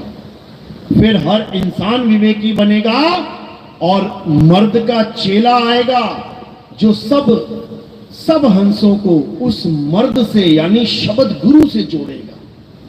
ये गुरु ग्रंथ साहब में वाणी दर्ज है। इसी के बारे में यहूदियों के ग्रंथों में आता है कि इलियास जो उनका नबी था, उनका मास्टर था, वो मरा नहीं है, वो वापस आएगा और पूरे संसार में सबको यहूदी बना देगा। यानी यहूदी का मतलब क्या है? जो यहोवा को जानता है वो यहूदी है, समझ लो। इसी का जिक्र कबीर साहब के ग्रंथ में आता है कि एक ऐसा समय आएगा जब ऐसा अवतार आएगा जो सारे संसार में सतनाम का झंडा फहरा देगा, यानी सत्य और असत्य का निर्णय करवा देगा। फिर घर घर होगा बोध विचारा, हर घर में सत्य और असत्य की जंग शुरू हो जाएगी। बाप कहेगा ये सत्य है, मां कहेगी ना मैं तो पत्थर पूजूंगी, बेटी कहेगी नहीं नहीं नितिन दास सत्य बोल रहा है, और भाई क्या कहेगा ना ना ना पितरों को नहीं छोड़ना है। अब ये युद्ध चलेगा हर घर में। किस किस के घर में चल रहा है? हाथ खड़ा करो जरा, ये देखो, अब ये युद्ध चल रहा है, समझ लो। घर घर होगा बोध विचारा। ऐसा नहीं कि ये युद्ध खत्म नहीं होगा, बिल्कुल होगा। कब होगा? जब तुम इतना विवेक जगा दोगे, जब तुम इतना विवेकी बना दोगे सामने वाले को कि वो तुम्हारी बात को समझने लग जाए, सत्य असत्य का निर्णय करने लग जाए, तब ये युद्ध खत्म हो जाएगा। क्योंकि कई घर मैंने देखे हैं 5-5 साल हो गए सत्संग सुनते हुए, कहते हैं अब जाके घरवाली को समझ में आ रहा है आप क्या बोल रहे हो, पहले तो खूब लट बजाती थी, पहले तो मुझे खाना तक नहीं देती थी, कहती थी मैया की पूजा नहीं करेगा खाना नहीं मिलेगा। अब पता नहीं कहां चली गई मैया, अब कहती है नितिन दास से नाम दीक्षा लेनी है। तो ऐसा भी समय आएगा, बिल्कुल आएगा। आज बहुत से देवी देवताओं की पूजा हो रही है, अच्छी बात है, पूजा होनी चाहिए, लेकिन कब तक? जब तक आत्म ज्ञान का पता न लग जाए, तब तक। आंगनबाड़ी जाना अच्छी बात है कि बुरी बात है? एलकेजी यूकेजी में जाना अच्छी बात है कि बुरी बात है? 5वीं पढ़ना अच्छी बात है कि बुरी बात है? लेकिन अगर 20 साल तक एलकेजी में रहो अच्छी बात है बुरी बात है? 20 साल तक 5वीं में रहो अच्छी बात है बुरी बात है? 20 साल तक 10वीं में रहो अच्छी बात है बुरी बात है? बुरी बात है। समझो बात को। स्कूल जाना अच्छी बात है, लेकिन जो 10 साल तक एक ही क्लास में धक्के खाता रहे बुरी बात है। मंदिर जाना अच्छी बात है, लेकिन बुढ़ापे तक मंदिर जाना ये अच्छी बात नहीं है मेरे भाई, समझ जाओ। बुढ़ापे तक मंदिर ही जाते रहोगे तो अपनी आत्मा तक कब पहुंचोगे? अपनी आत्मा का ज्ञान कब प्राप्त करोगे? आत्मज्ञानी कब बनोगे? तो कबीर साहब समझा रहे हैं, अरे जल में मीन प्यासी, मोहे देखते आवे हासी, आत्मज्ञान बिना नर भटके, कभी काबा कभी काशी।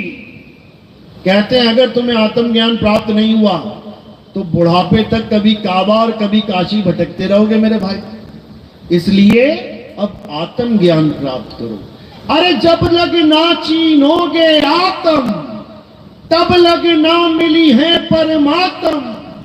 आत्म चीन है परमात्म चीन है, संत कहावे सोए, और यह भेद काया से न्यारा, बूझे बिरला कोए। ये काया से न्यारा भेद है मेरे भाई। कहीं पता लगा आंखें बंद करके ध्यान में बैठ गए, उसके बाद क्या होगा? ये मन का खेल शुरू हो जाएगा। किसी को राम जी के दर्शन हो जाएंगे, किसी को श्याम जी के दर्शन हो जाएंगे, किसी को किसी के दर्शन हो जाएंगे, किसी को किसी के हो जाएंगे। ये दर्शन उसका दर्शन नहीं है जिसका दर्शन तुम्हें चाहिए। ये दर्शन है इस निरंजन का, इस मन का। ये मन के बहुत से रंग हैं। अरे छिन आए छिन जाए, और एक रंग में जो रंगे सो जन संत कहाए। मन के बहुत से रंग हैं। आज कितने बाबा तुम देखोगे क्या बोल रहे हैं, करोड़ों फॉलोअर हैं उनके, क्या कह रहे हैं, मुझे काशी में भोले शंकर के दर्शन हुए थे, अब क्या हुआ, अब वृंदावन में बैठा हूं राधे राधे जप रहा हूं। बताओ, अरे जब काशी में भोले शंकर के दर्शन हो गए तो तेरी तृप्ति हो जानी चाहिए थी। जब भगवान मिल गए तो पेटा भर जाना चाहिए था, लेकिन नहीं भरा। तो भोले शंकर का नाम छोड़ के अब राधे राधे जप रहा है। अब राधे के भी दर्शन हो गए तो क्या हो जाएगा। जब भोले शंकर से पेटा नहीं भरा तो राधे से पेटा कैसे भर जाएगा भाई, कोई बता दे मुझे। ये कभी नहीं भरने वाला। ये कब भरेगा, जब तुम्हें आत्म ज्ञान हो जाएगा, जब तुम्हें आत्म तृप्ति हो जाएगी, जब आत्म देव की शरण में तुम विराजमान हो जाओगे, उसके बाद तुम्हें गीता का तीसरा श्लोक, तीसरा अध्याय 17वां श्लोक समझ में आने लग जाएगा। क्या बोल रहे हैं हे अर्जुन, जो अपनी आत्मा में रमण करते हैं, किसमें, राम जी में, कृष्ण जी में, हनुमान जी में, भोले शंकर में, राधे राधे में, किसमें रमण करना है, आत्मा में। आत्मा में, किसी देवी देवताओं में, किसी भगवानों में नहीं, आत्मा में। लेकिन आत्मा में रमण करें तो करें क्या, कैसे करें, यही नहीं पता तो क्या करोगे, कुछ नहीं कर पाओगे। तो कह रहे जो अपनी आत्मा में रमण करते हैं, जो अपनी आत्मा में तृप्त हैं।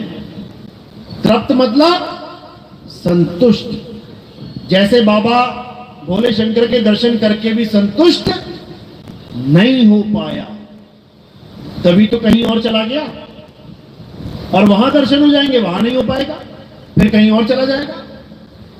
तो संतुष्ट कब होगा, जो अपनी आत्मा में रमण करते हैं, जो अपनी आत्मा में तृप्त हैं। अगर उस बाबा को आत्मज्ञान हो जाए तो उसे किसी और की जरूरत ही ना पड़े, क्योंकि आत्मा के अलावा और किसी से तृप्ति हो ही नहीं सकती।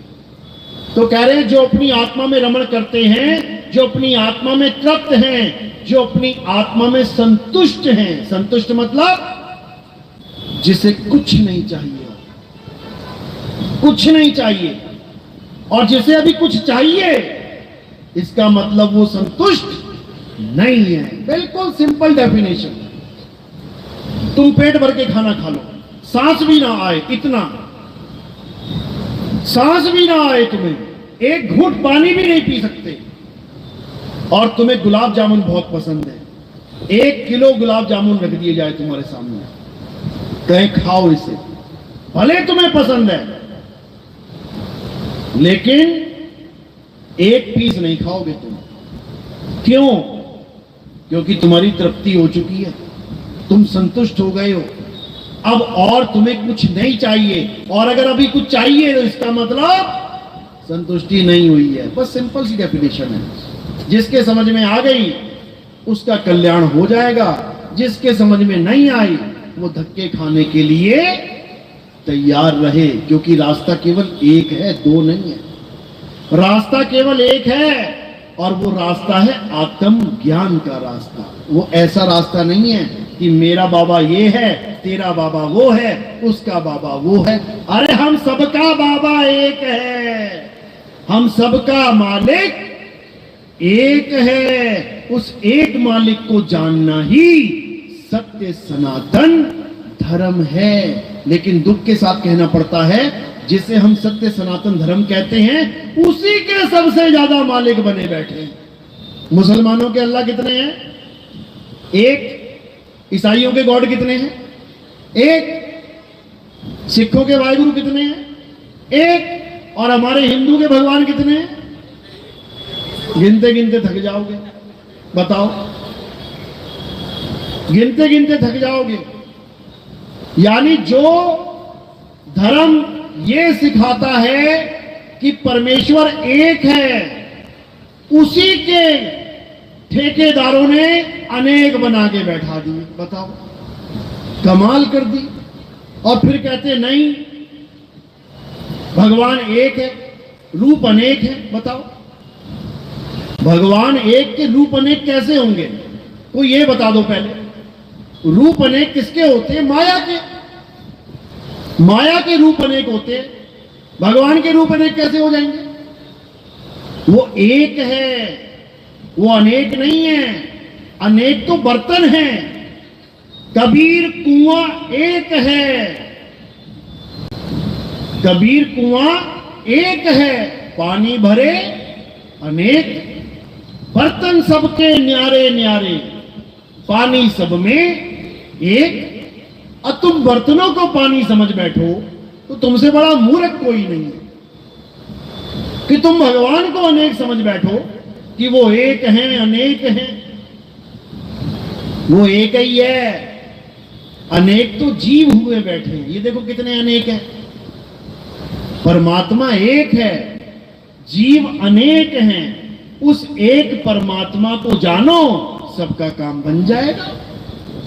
ईश्वर एक है, जीव अनेक हैं। जीवों को परमात्मा मान लोगे, दिक्कत हो जाएगी। आज जीवों की तो पूजा हो रही है, अलग अलग जीवों की पूजा कर रहा है। कौन? जीव ही जीव की पूजा कर रहा है। बताओ, अरे जीव जीव की पूजा करेगा, बात नहीं बनेगी। जीव पीव की पूजा करे, बहुबंधन में बांधिया एक बेचारा जीव, और केवल छूटे आपने जो न छुड़ाए पीव। तो पीव को जानो ना। पीव को क्यों नहीं जान रहे? तो पीव कौन है? निष्कलंक अवतार ही पीव है। उसी को आत्मदेव कहते हैं, उसी को परमपिता परमात्मा कहते हैं, उसी को शब्द गुरु कहते हैं। उसी की महिमा गाई गई है हर ग्रंथ में, लेकिन लोग नहीं समझ पाते हैं। और कोई किसी बाबा को मान बैठा है, कोई किसी की बाबा की पूजा कर रहा है। कोई कह रहा है मेरे बाबा को ये अवतार दिया गया था, मेरे बाबा को ये श्राप मिल गया, मेरे बाबा को ये वरदान मिल गया। इसी में उलझे पड़े हैं सारे। अरे सब बाबाओं का जो एक बाबा है उसको जान लो, सारे फिर से एक हो जाएंगे। तो बात इतनी ईजी है, लेकिन समझ में नहीं आती। इसलिए हम सब अज्ञानता में एक दूसरे से झगड़ा करते फिरते हैं। तो क्या करना है? सबसे पहले गीता को अपने जीवन में लेके आओ, गीता का पाठ करो, गीता को समझो, गीता क्या कह रही है। जो गीता कह रही है वो करो, और जो गीता मना कर रही है उसको त्याग दो। तभी तो तुम सत्य सनातन तक पहुंच पाओगे। अब गीता कह रही है किसी देवता की पूजा मत करो, किसी पितर की पूजा मत करो, किसी भूतों की, राक्षसों की, चंडालिनी और पता नहीं क्या क्या, इनकी पूजा मत करो, और तुम उसकी पूजा कर रहे हो। इसका मतलब तुम गीता के खिलाफ चल रहे हो, तुम उस ग्रंथ के खिलाफ चल रहे हो जो तुम्हारे धर्म का मुख्य ग्रंथ है। तो कहां तुम्हें मुक्ति मिलेगी, कहां तुम्हें ज्ञान मिलेगा? इसलिए सबसे पहला काम गीता का ज्ञान लेके आओ अपने जीवन में। जब गीता का ज्ञान समझ जाओगे तब समझ लो कि तुम 99% बिल्कुल लायक हो चुके हो उस तत्व ज्ञान को प्राप्त करने के लिए, जिसके लिए तुम्हें गुरु की शरण में जाना पड़ेगा। अध्याय 4 34वां श्लोक, उसी तत्वदर्शी संत का जिक्र किया गया है कि अगर असली ज्ञान, सत्य ज्ञान प्राप्त करना है तो तत्वदर्शी संत की शरण में जाओ। वो तुम्हें असत्य यानी शरीर से जुदा करके सत्य यानी आत्मा में रमण करना सिखाएगा। वो तुम्हें बताएगा कि शरीर से अलग होके आत्मा की भक्ति कैसे की जाती है। तब तुम्हारा जो 1% ज्ञान बचा हुआ है वो भी पूर्ण हो जाएगा।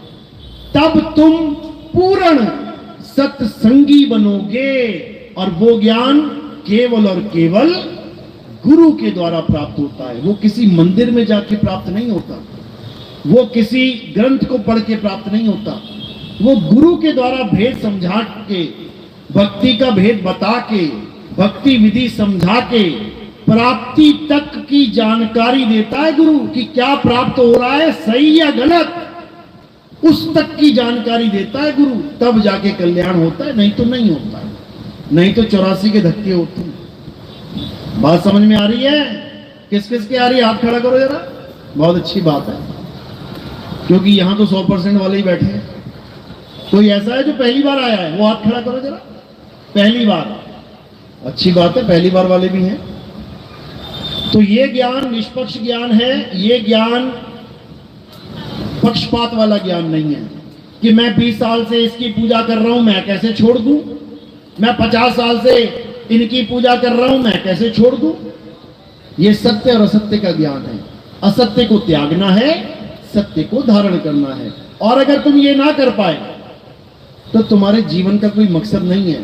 तुम बिल्कुल उन्हीं लोगों की तरह हैं जो पैदा हुए, खाया, कमाया, इकट्ठा किया और निकल गए, कोई कुछ पल्ले नहीं रहा। दुविधा में दोनों गए और माया मिली न राम। सत्य को पकड़ नहीं पाए, असत्य को छोड़ नहीं पाए, तो दुखी हो जाओगे। चलो, तो आज का सत्संग यही समाप्त करते हैं और मालिक से अरदास करेंगे। आज गुरु पूर्णिमा का दिन है और ये सत्संग जो भी लाइव सुन रहे हैं, इसको ज्यादा से ज्यादा शेयर करें। हर इंसान तक ये ज्ञान पहुंचना चाहिए, हर मालिक के जीव तक ये आत्मा का ज्ञान पहुंचना चाहिए। उसको अपनाए चाहे ना अपनाए, ये अलग बात है, लेकिन उसके कान तक ये ज्ञान पहुंचना जरूर चाहिए, ताकि अंत समय में वो ये ना कह सके कि भगवान जी मुझे बताने वाला कोई ना मिला। ये बहाना नहीं चलेगा। इसलिए सब तक ये ज्ञान पहुंचाना है। भले तुम्हें गालियां दे दे, कोई बात नहीं, सुन लेना, अच्छी बात है, समझ लो। हमेशा मीठा खाओगे तो डायबिटीज हो जाएगी। फिर करेला भी खाना पड़ता है, तो करेला भी अच्छा है, उसमें भी गुण है, खून को शुद्ध करता है। अच्छी अच्छी बातें सुनोगे, अहंकारी हो जाओगे, गालियां भी खा लिया करो, टिक्के रहता है इंसान पे। तो अच्छी बात है, 52 अक्षर का खेल है, कहीं गाली चिपक नहीं जा रही तुम्हारे, लेकिन ज्ञान जरूर बांटो, लोगों को जरूर समझाओ। ये हमारे इंसान जन्म का प्रमुख उद्देश्य है। तो इसी के साथ मैं वाणी पे विराम देता हूं। अब जयकारा लगाएंगे और सत्संग की समाप्ति करेंगे। आगे का जो प्रोग्राम है वो किरण हंस जी आपको बताएंगे।